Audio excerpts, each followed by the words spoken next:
알아보겠습니다. 부산산업과학혁신원의 김병진 원장 함께합니다. 어서 오십시오. 어서 오십시오. 네, 반갑습니다. 자, 과학 이야기 해야 되는데 오늘 무슨 얘기 나눠볼까요? 그 요즘에 그 코로나 때문에 우리나라도 힘들지만 전 세계도 힘들지 않습니까? 그렇죠. 근데 이렇게 힘들 때는 항상 힘 없는 사람들이 더 힘듭니다. 네. 맞아요. 그래서 이제 그런 과정에서도 우리 뭐 뉴스 보면은 계속 무슨 첨단 기술들은 또 계속 개발되고 있습니다. 네, 그래서 네. 첨단 기술을 바탕으로 해서 많은 기업들이 또 돈을 벌고 있고요. 예, 그러다 보니까 기술이 한편은 이러한 양극화를 심화시키는 요인으로 지목을 많이 받고 있습니다. 그러다 보니까 그 기술을 싫어하는 기술 발전을 싫어하는 기술 혐오 이런 것들도 등장하고 있고요. 그런데 이제 실제로는 기술이 무조건 나쁘진 않지 않습니까? 네. 그래서 반대로 어려운 환경에 있는 사람들한테 삶의 희망의 빛을 줄 수 있는 그런 기술이 있는데 그 기술이 기술적 수준으로는 첨단 기술은 아니지만 그 사람들한테는 꼭 필요한 기술입니다. 이러한 기술들을 적정 기술이라고 얘기를 하고요. 예, 예. 그래서 오늘은 앞서 말씀드린 이제 과학기술에 의한 양극화에 대한 문제 그리고 이런 것들에 대한 일부 대안이 될 수 있는 적정 기술에 대해서 좀 얘기를 좀 해볼까 합니다. 네, 야 적정 기술 적정 이름마저 기술. 진짜 적정. 그런데 저 살펴보기 전에 아까 기술이 양극화를 가속화시키고 있고 기술 혐오 문화도 있다고 하셨는데 뭐 예를 들면 어떤 겁니까? 예, 우리 그냥 가만히 생각해 보시면 다 이제 생각이 나시는데요. 예를 들어 이제 우리 그 세계적인 거대 기업으로 생각하면 아마존, 구글, 애플 이런 기업들 생각나시지 않습니까? 네네. 이런 기업들이 이제 원래 창업부터 기술 기반으로 했는데 이제 돈이 많아지니까 이 기업들이 또 그 돈을 벌어가지고 또 새로운 기술을 개발을 하거나 아니면 아예 기술 개발하는 기업들을 사버립니다. 네네. 그래서 계속 그 기술의 탑의 위치를 유지를 하고 있죠. 그래서 이제 그러다 보니까 후발 기업들은 적은 연구비로 아무리 연구를 하고 개발을 해도 못 쫓아가는 거죠. 네. 실제로 작년에 우리나라 최고 기업인 삼성전자 여기가 R&D 투자액이 21조 원이었습니다. 그런데 작년에 국가 R&D 투자가 23조 9천억이거든요. 네네. 한 개 기업이 투자한 R&D 비용하고 한 국가가 투자한 R&D 비용이 거의 비슷하다는 거죠. 그러네요. 그런데 삼성전자가 세계 1등도 아닙니다. 세계 1등은 알파벳이고요. 거의 31조. 알파벳 구글. 예. 예. 그다음에 이제 마이크로소프트가 23조. 화웨이가 중국에 있는 화웨이가 22조 6초. 6천억. 예. 그래서 이제 삼성이 4위 정도 되는 수준이거든요. 이렇다 보니까 이 후발 기업들이 아무리 기술 개발을 해도 못 쫓아가는 거고요.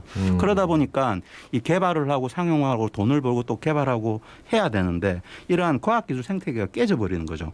그래서 기술 독점에 의해서 기업이 성장하고 세계의 경제적 지위를 유지를 하고 있으니 이런 것들이 인류 공동체를 깬다. 그래서 과학기술 혐오주의라는 게 생기기 시작했습니다. 실제로 우리 부산도 좀 살펴보면요. 저희 이제 우리 부산산업과학혁신원에서 2018년도에 부산 시민들한테 의식조사를 한번 했는데요. 과학기술로 인해서 이제 장기적으로는 일자리가 사라질 것이다. 두려워하는 거죠.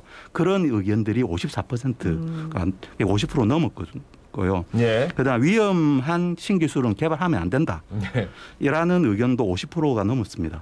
그러니까 이게 생각이 없다 의견들이 한 20% 있었으니까 네, 긍정적인 의견들은 거의 없었다라는 거거든요. 그래서 기본적으로 과학기술에 대한 부정적이거나 두려워한 의견들을 사람들이 부산 시민들도 좀 가지고 계신다. 네. 이렇게 볼 수가 있습니다. 이건 여담입니다만 제가 이제 최신형 휴대폰을 작년에 샀는데 얼마 전에 액정이 깨졌어요. 예. 갔더니 한 30만 원 돈을 달라고 그러는 거예요. 그래서 아유 차라리 내가 옛날에 그 그냥 폰 이런 거 그냥 투지폰. 그런 거 들고 다녔으면 이런 험한 꼴은 내가 안 당하는데 그래서 정말 기술이 발전할수록 진짜 기업은 안 망하겠다. 그 얇은 액정이 네. 왜 그렇게 비싼지. 그러니까요. 막 기술 나빠. 근데 그 과학기술 없이 뭐 인류가 발전하지 못하는 거잖아요. 그렇죠. 그러니까 무조건 나쁘다고는 할 수는 없는데 이거 너무 빨리 흘러가니까 어떻게 따라갈 수가 없어요. 예. 그래서 이제 사실은 이제 기술이 발전하는 게 무조건 나쁜 게 아니라 예. 사실은 기술에 의한 혜택을 일부 소수만 독식하는 게 문제겠죠. 네네. 그래서 양극화가 생기는 건데요. 그래서 이런 기술이 양극화되면 이게 결국에는 부의 편중으로 나오고 사회적 충돌을 일으키는 거죠. 네네. 그래서 공동체가 깨지는 건데요.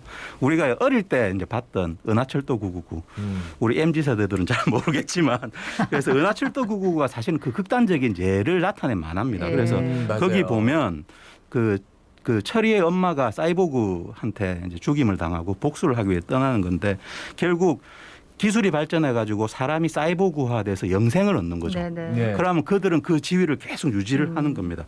근데 이게 만약에 실제로 실제화가 된다면 어떻겠습니까? 지금 재벌들은 영원히 그 네. 재벌의 위치를 가지고 계속 그렇게 사는 갈 거죠. 거고 네. 사람들 밑에 사람들은 올라갈지를 못하는 거예요. 그러면 결국 공동체가 깨져버리는 성장할 수 있는 사다리가 없는 거죠. 실제로 지난달에 실리콘밸리에서 영생에 대해서 연구하는 굉장히 많다고 기업이 들었어요. 창업이 됐답니다. 근데 거기에 그 실리콘밸리 부자들 있지 않습니까? 네. 걔네들이 투자를 했다는 거, 자기들도 영생을 얻고 싶다라는 의견이 있거든요. 예, 예. 그래서 이런 것들이 있기 때문에 한편으로는 우리가 사회적으로 시스템적으로 기술의 부작용을 좀 막고 기술도 좀 좋은 곳에 써야 하고 기술 나눔도 해야 된다 이런 생각들이 좀 듭니다. 그러니까 네. 오래 살면 뭐하노 하지만 그냥 젊은 상태로 늘 그 상태가 유지되면서 영원 불멸하는. 그렇죠. 그럼 뭐 돈 많고 하니까. 그러니까 세상 사는 게 재산이 뭐, 몇십 예. 조가 있는데 예.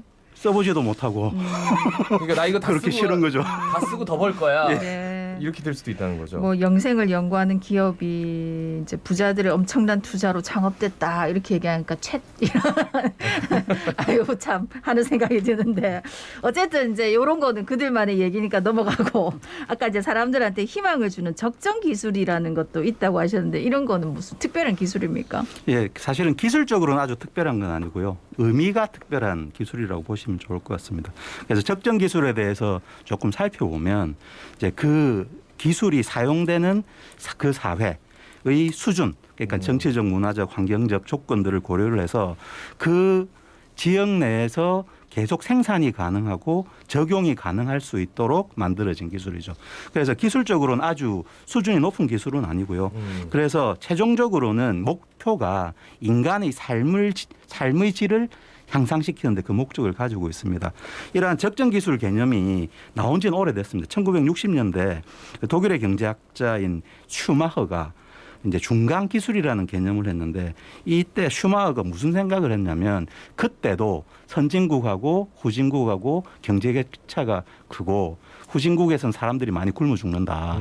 이걸 어떻게 사회적으로 해결을 할 건가에 고민을 했는데 이 사람이 그 영감을 많이 받았던 게 간디의 자립경제 그리고 불교 철학 여기서 영감을 받아가지고 예. 이 올바른 개발이 달성되기 위해서는 첨단 기술이 아니라 중간 단계의 기술, 사람들이 수용할 수 있는 중간 단계의 기술이 필요하다라고 해서 처음에는 중간 기술이라는 이 용어를 많이 썼고요. 네. 그래서 이런 것들이 우리 첨단 기술이 대단히 자본을 투입해서 대단히 생산을 하고 막대한 부를 얻어내지 않습니까? 네. 그게 아니라 나눔을 하자. 그래서 적정한 기술을 쓰자. 그래서 예를 들면 수동 탈곡기 같은 경우는 전기 없어도 돌아가지 않습니까? 네네. 네, 그런 것들입니다. 그래서 이런 것들이 잘 보급되면 제3세계의 빈곤 문제도 해결되고 그다음에 이러한 기술 혐오주의도 없애줄 것이다.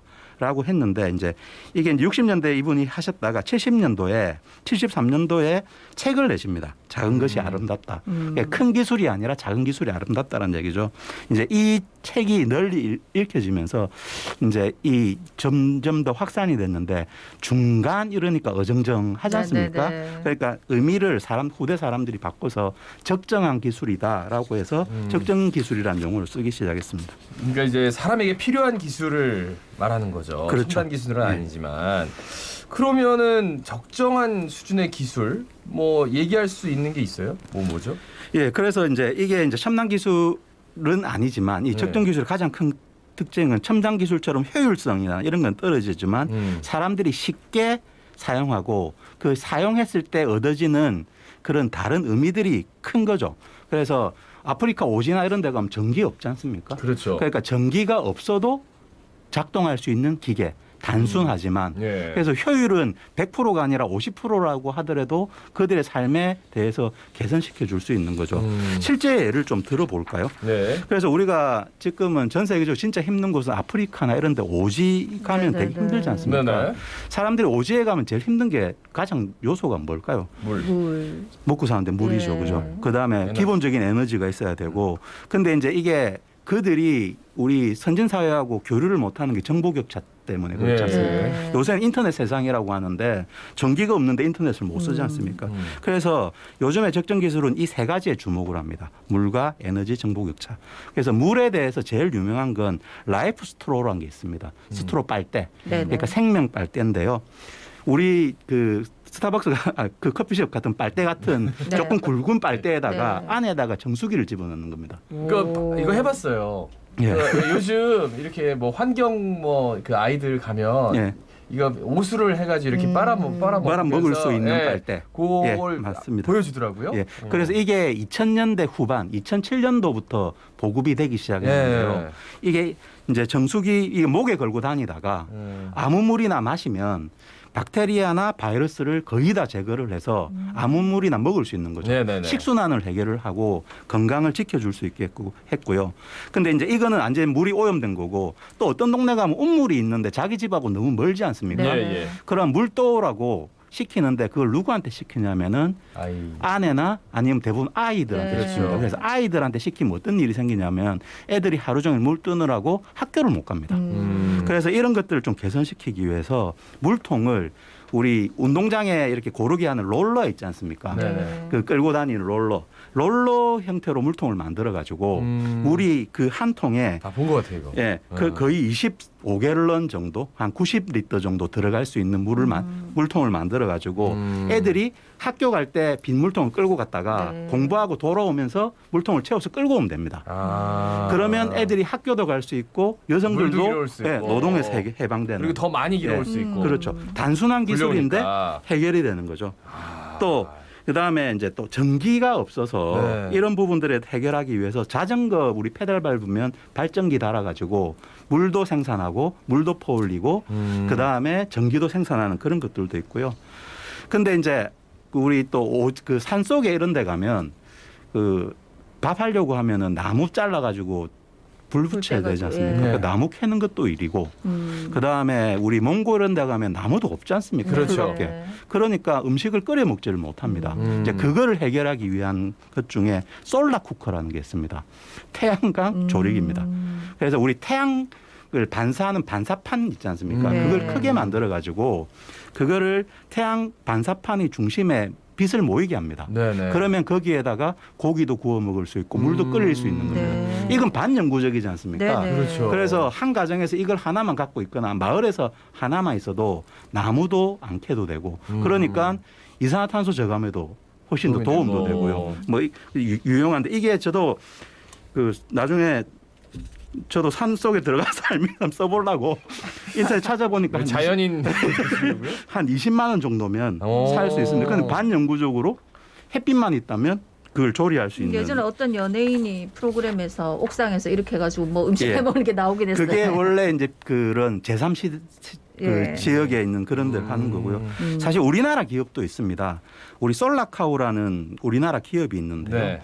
그 여기는 에너지와 정보 격차를 두 개 다 줄여주는 건데 무슨 얘기냐면 오지에 가면 거의 그 전기선이 안 들어오는 전기 생산이 안 되지 않습니까? 네. 근데 요즘에 오지에도 다 휴대폰이 있습니다. 예 맞아요. 네, 휴대폰 충전을 해야 되는데 휴대폰 충전을 하는데 전기가 너무 비싼 거죠. 그래서 그 전기를 쓰게끔 하기 위해서 애들을 학교를 안 보내고 노동을 시킵니다. 하루에 그래서 벌어들이는 돈이 100원, 200원 벌지만 그걸로 휴대폰 충전을 하고 집을 불을 밝히기 위해서 애들을 노동시장으로 보내버리는 거거든요. 거기서 우리나라 기업이 착안해서 학교에다가 젖소 모양의 충전기를 놓고 거기에 휴대용 랜턴에 그 우리 그 보조 배터리를 같이 해서 젖소에 우리 젖 짜는 모양으로 만들어 가지고 학교에 올 때 그걸 꽂아 놓고 아 그러면 이제 휴대폰 배터리를 다 충전해가지고 집에 가는 거예요? 집에 갈 때는 완충해서 태양광으로 완충해서 들고 가는데 집에 가면 그걸 랜턴에서 빛도 쓰고 그다음에 거기서 나오는 걸로 거기 휴대폰은 다 투지폰이기 때문에 전기가 많이 안 쓰니까 그러니까 부모 입장에서는 네. 휴대폰 충전하려면 애들을 학교를 보내야 되네. 전기를 벌어오는 거죠.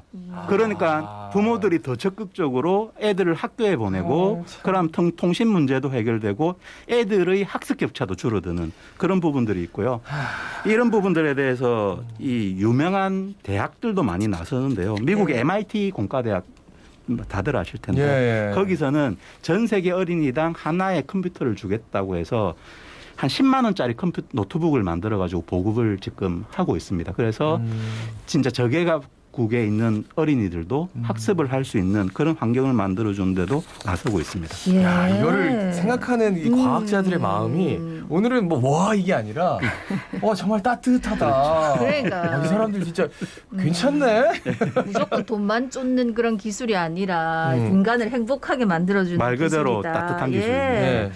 우리도 좀 관심을 더 가져야 될 것 같고 또 적정 기술에 대한 개발이 좀 활발해져야 될 것 같은데 어떻게 하면 좋을까요? 그래서 이게 이제 제도적으로 하는 것도 있습니다. 경기도 같은 경우는 2016년도에 적정 기술 개발 및 보급에 관한 조례를 만들어 가지고 하고 경기도에 농업하는 분들이 많지 않습니까? 네. 농업 현장에 이제 이런 적정 기술을 활용한 농기구 이런 박람회도 개최했고요. 이제 대전의 한밭대학교나 한동대학교 이런 데는 적정 기술에 관련된 연구센터도 만들어서 있는데 사실 부산에는 아직 그런 문화가 없고요. 저 혼자 많이 떠들고 있습니다. 근데 이제 사실은 이런 것보다 더 중요한 게 있습니다. 우리 과학기술인들의 마음이겠죠. 네. 과학기술인들이 내가 연구하는 거에 효율 높이는 것도 중요하지만 맞아요. 주변을 좀 돌아보고 그 문제를 내가 해결해 주겠다. 저희 의원에서 예전에 그 시민 참여 R&D라는 걸 네. 했었는데 우리 버스 정류장에 그런 그 사람 있고 없고 하는 걸 단순한 센서로 이렇게 알려주는 이런 거 했거든요. 그러니까 기술은 굉장히 우리 흔히 쓸 수 있는 기술이지만 용도를 잘 찾으면 된다. 네. 그래서 그런 소셜 벤처 이런 데도 투자도 많이 해주시면 좋을 것 같습니다. 네, 예. 말씀 잘 들었습니다. 고맙습니다. 고맙습니다. 네, 감사합니다. 부산 산업과학혁신원의 김병진 원장이었습니다. 디지털 뉴딜과 스마트 제조